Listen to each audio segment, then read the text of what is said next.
Hola, bienvenidos a Historias sobre Ruedas. Hoy tenemos un episodio bastante chévere, me encanta mucho porque nos lo han preguntado bastante en redes sociales y yo quería que lo aclaráramos desde nuestras posturas. Por eso traje a los mejores y me acompañan personas que saben un montón sobre el tema. Por eso hoy estoy en compañía de Javito y Owen, quien también me van a ayudar un poco a aclarar estos temas porque la gente tiene bastantes dudas sobre esto y pues este es el fin de este podcast, ¿no? Como aclarar dudas, que la gente se involucre un poquito más. Entonces, ¿cómo podríamos empezar, Javi? Bueno, yo creo que nosotros tenemos que plantear varios puntos de vista y cuando nosotros nos referimos a historia podemos tocar varias posturas. La primera puede ser la historia como ciencia, la segunda podría ser la historia de manera objetiva y la tercera puede ser la historia desde un punto, defender la historia desde la literatura. Entonces pues yo creo que es necesario comenzar a desglosar esas tres categorías y empezar a decir cada uno qué piensa de sus posturas. No sé ustedes qué opinan. Sí, me parece interesante. Yo, por ejemplo, desde un inicio siempre, creo que se los había comentado en alguna ocasión anteriormente, me mantengo en la postura de la historia como relato, como algo que no es una ciencia. Okay. Esa es la postura que yo defiendo y que por la cual más me inclino, porque realmente es importante aclarar por qué me inclino por eso. ¿Por qué?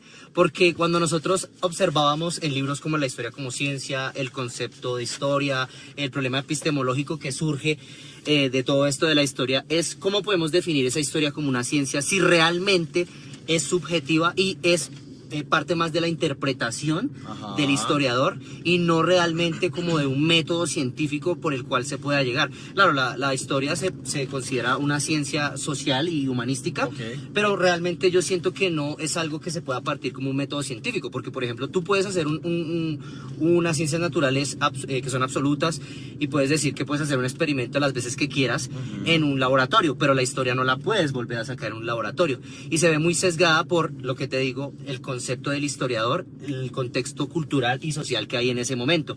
Decía también el profesor en una parte del video, me parecía interesante, que la historia pasa de oidor a oidor, ¿sí?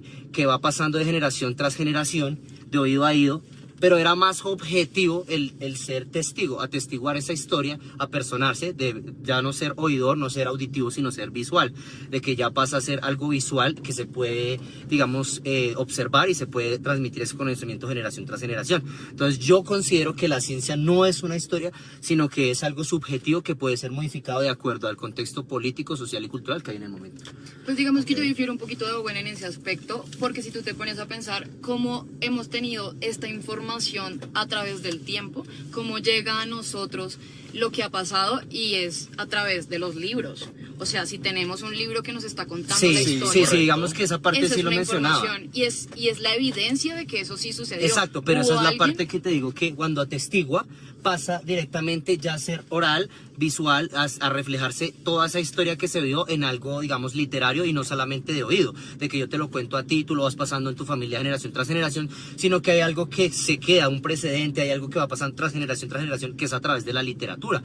Pero ellos, que los que pasan de la literatura, lo atestiguan y lo viven, lo pueden narrar a través de esa literatura misma. Por eso digo que esa parte sí me parece que estoy de acuerdo, digamos, con tu postura de defender la historia a través de la literatura, porque de algún punto tenía que plasmarse, ¿sí? Claro, es como la evidencia de lo que estamos viviendo ahorita, de los cambios que hay actualmente, de cómo la gente ve esa información y cómo la quiere recibir, ¿sabes? Porque yo no me quedo con todo lo que me están diciendo atrás porque yo no estaba ahí, ¿sabes? Correcto. O sea, pero digamos tu punto es el de la historia, ¿cierto? Claro, porque es que mi duda, por ejemplo, pero entonces yo les hago una pregunta a ustedes dos. O sea, nosotros tenemos que plantear también que la historia puede ser catalogada como una ciencia, pero no en el sentido estricto de la ciencia natural. Entonces, o sea, la ciencia experimental. ¿Por qué?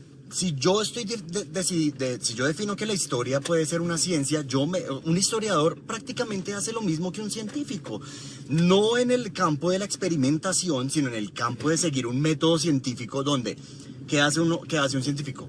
Observa, ¿cierto? Plantea una hipótesis. A partir de esa hipótesis salen varias preguntas. A partir de la experimentación puede comprobar o no esa hipótesis. Pero esa comprobación, en este caso, la vamos a poner, es como la revisión de varios textos históricos. Vamos a parar aquí por agua, por favor. Ok, yo estoy de acuerdo de pronto en cierto punto con lo que tú dices, pero entonces yo también tengo una duda. ¿En qué punto, digamos, podemos decir que el objeto de estudio de la historia son los hechos o la veracidad de los hechos? ¿Sí? Digamos que esa es como mi Yo digo que postura. aproximarse a una verdad. Sí, porque es que, por ejemplo, te pongo el ejemplo. Yo tengo, digamos, pongámoslo así, cerca a lo que nosotros vivimos en Colombia.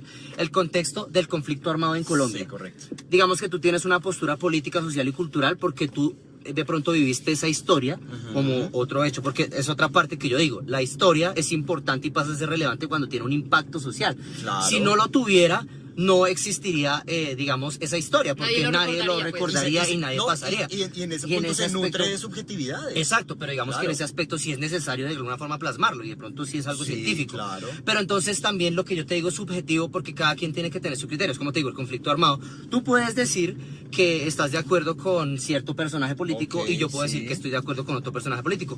De las generaciones tú vas a transmitir esa información a otras generaciones y digamos que puede que lo que tú piensas esté, digamos, lleno de cosas que no sean, Claro. que no puedan suceder y yo también pueda hacerlo de acuerdo a mi Claro, aspecto. pero igual desde ese punto de vista la historia es un cuerpo de verdades que se comprueban con una validez. Exacto, pero entonces digamos que Y si también yo tiene sigo- subjetividades claro, y cada persona y desde ahí- debería y es- preguntarse claro. en su interior. No es una verdad absoluta. Exacto, no es Exacto. absoluta. Pero también la historia no se puede modificar. ¿sabes? Exacto, O sea, y digamos por- que por en más esa que parte quieras. yo hago match contigo porque digo, qué marica. Estoy de acuerdo contigo porque digamos que pongo a colación, toda teoría puede ser desvirtuada en algún momento. Igual la historia Sí, puede ser claro. desvirtuada en cualquier momento. Claro, es que Entonces, una ese un teoría no es aspecto. una Pero verdad como la absoluta. desvirtúas, como la desvirtúas porque yo me acerqué más a lo que era la verdad en ese momento, en ese tema. ¿me Exacto, entiendes? pero digamos que va evolucionando constantemente. ¿Sabes cómo se puede desvirtuar la historia? A partir de los microrrelatos. Finalmente Porque no hay es a una través historia- de los microrelatos Claro. y de los oradores Claro, y de atestiguadores exacto. y oidores. Yo como puedo se decía. tener una verdad, tú puedes tener una verdad. Yo me basé en el método científico para buscar esa Exacto. aproximación a la verdad. Pero si llega otra persona con un testimonio diferente, pues puede tumbar mi verdad. Exacto, es como lo que, digamos, decíamos de los libertadores. Muchas personas admiran a Simón Bolívar por lo que fue, pero si tú te vas a otros territorios de Colombia, para nada es lo que Correcto. quieren, porque realmente fue una persona que para ellos no les aportó a su cultura y antes destruyó su Exactamente. cultura. Entonces, por eso digo que también es como de eso, de esos microrelatos. Para mí esa es como la conclusión. Es Pues eso. para mí todo es como un complemento, digamos, la literatura también es un concepto de estudio, pero yo quiero saber qué piensa nuestro público y que nos digan por redes sociales con cuál postura se sienten más identificados y ahí los vamos a estar leyendo. Gracias por estar en este episodio, nos sentimos súper felices de haber Gracias. aportado alguito en la historia y nos vemos en un próximo episodio. Bravo, nos Bravo. vemos.